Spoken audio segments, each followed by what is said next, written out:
What's up, ladies and germs? What's going on, fellas? RichesMethod, back at it again. Now, be honest,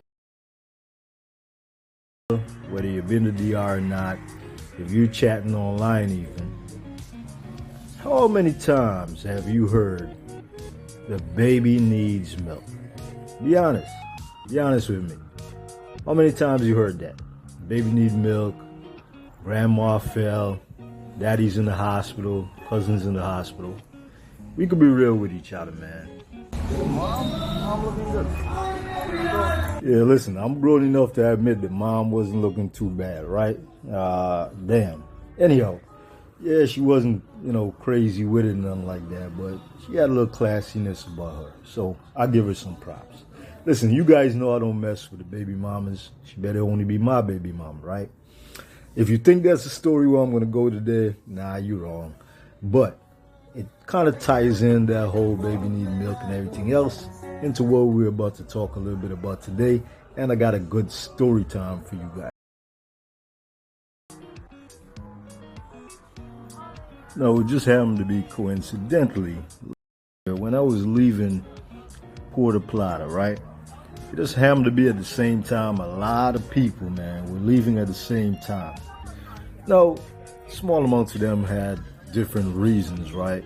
Like one person I knew left for health reasons, but the majority of other dudes, whether they were YouTubers or not YouTubers, who were just living in like Sosua and the surrounding areas, all kind of end up leaving at the same time. A lot of people were, some folks were leaving because, there were certain parts of the world that they used to go to or were interested in that still had a lot of restrictions because of the cough that was going around the world at that time. And then those countries started to reopen and start to normalize again. But, I think a lot of them were also going through what I call the Sosua burnout, right? This is like, when you dudes fly in for like a week, 2 weeks, everything is kind of new, fresh, it's exciting, and there's a lot of partying at that time. You got a lot of, how should I put this? People out there who are like, hey baby, and everything's exciting and good. You're just drinking, you're having a good time. But let me tell you guys something, man, about the other side of this. See, when you living in what I call the gimme zone, right? At first, it seems fun. But when you're around the environment of everybody who are around you, the minute you walk out your door, they just only there because that's their job.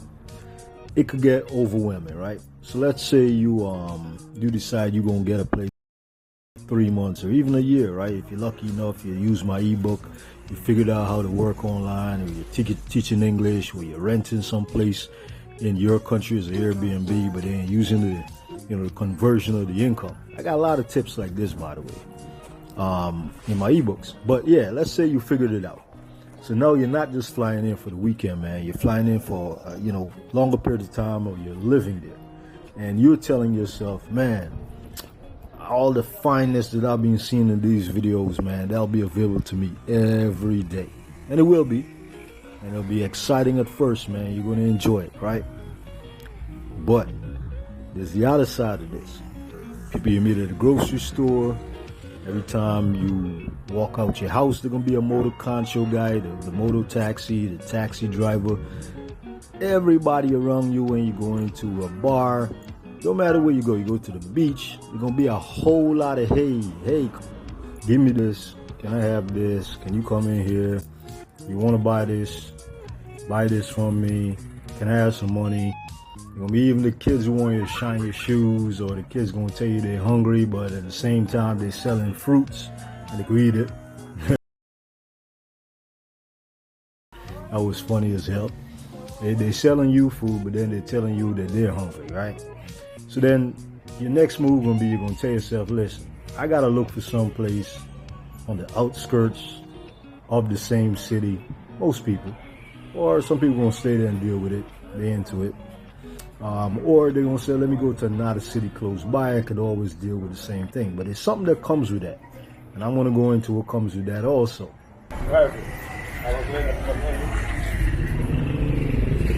See, after you either move on the outskirts or you move to one of the closer cities, you're still really in the tourist zones, right? So you're going to run into what I call the program mentality of the foreigner or the other. See, right now people tend to think that the only people who have this problem is foreigners. But you'll hear even Dominicans say that if they ever left and they come back, it's just like they're a foreigner. And their family give them the same issues that you guys complain about. The gimme gimme attitude, where automatically you are seen as the checkbook, the bank account, the wallet, the guy who got the access and has it, because you've been there. Now you're going to think, well, but that's not a Dominican. And I'm going to tell you, I wasn't born in the Dominican Republic, but I'm from Guyana. You guys heard me say it. I'm going to tell you how that happens to me too, just like it happens to locals. And I'm going to run you a story time, and I'm going to give you some examples of other countries too, so you guys understand it's not that you're being targeted, it's a mindset. Obviously, you heard me say, so I'm going to keep this part short, that is perpetuated online, TV, America. The West is programming people because of their very large economy that everybody, the minute you move to these places, you just have unlimited available wealth, right, and prosperity. But also it's the mindset of some of the people there, and I'm gonna show where it happens locally. So I had this uncle that was married into our family, right, and on my dad's side, my grandmother and grandfather had literally struggled. On weekends they would carry the bricks to build their place. They saved up money, sacrificed, and bought the land. And they went on the outskirts of the city at the time, which in my city is Georgetown, right? Georgetown, Guyana. And they managed to hand build the bottom part of the house and land. Years later, they had my dad, they had my auntie, and my dad got married to my mom. They moved on. My auntie got married to her husband at the time, who was married in.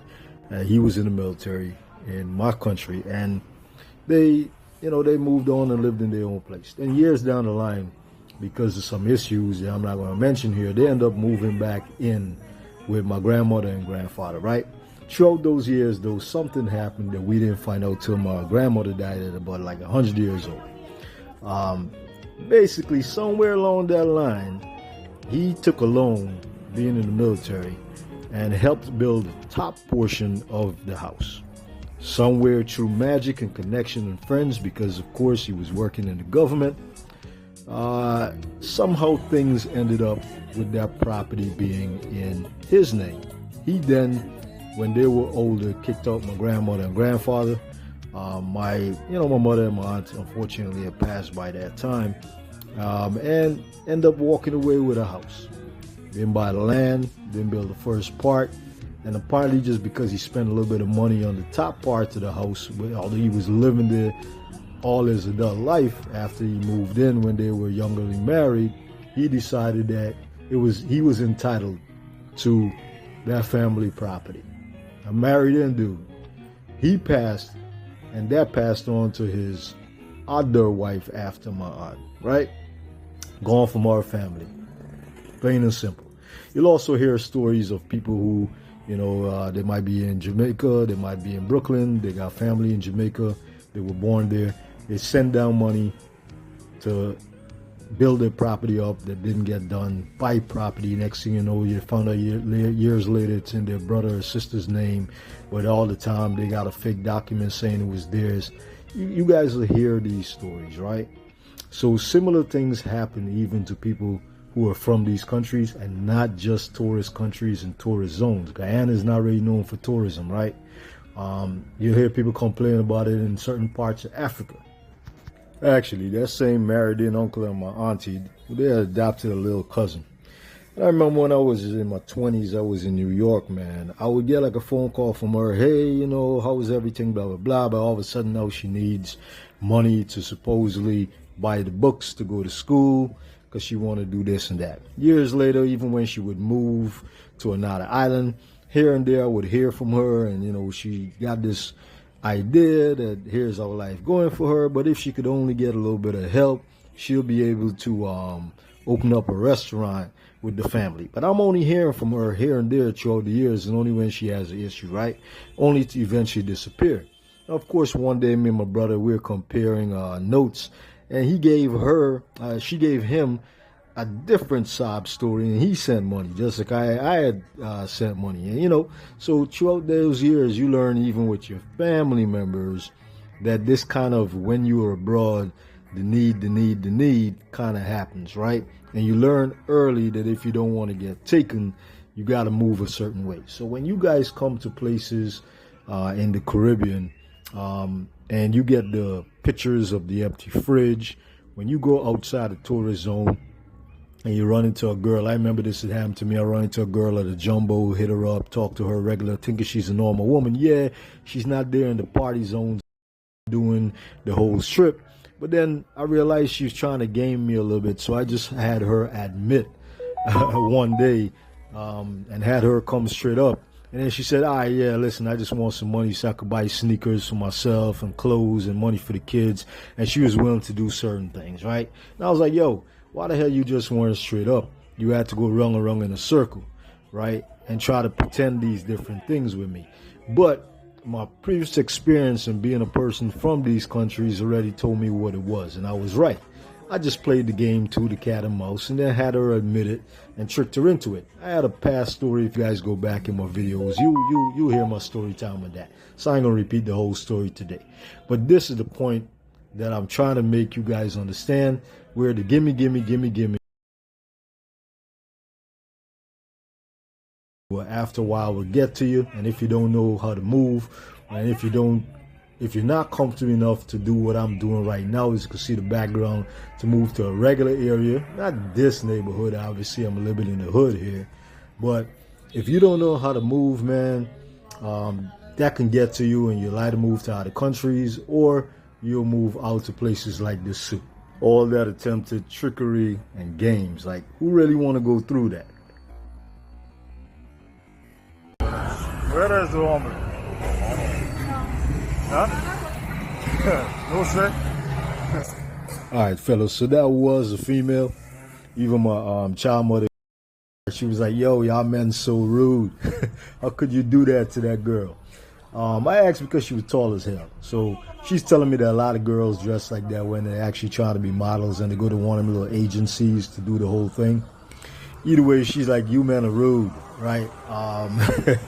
Basically, the girl kind of said, basically, hell no, she's a female, basically. Kind of like disbelief, like, why would you even ask me that, right? But damn it, fellas, you know, we don't want to get fooled, man, so that's why I did that.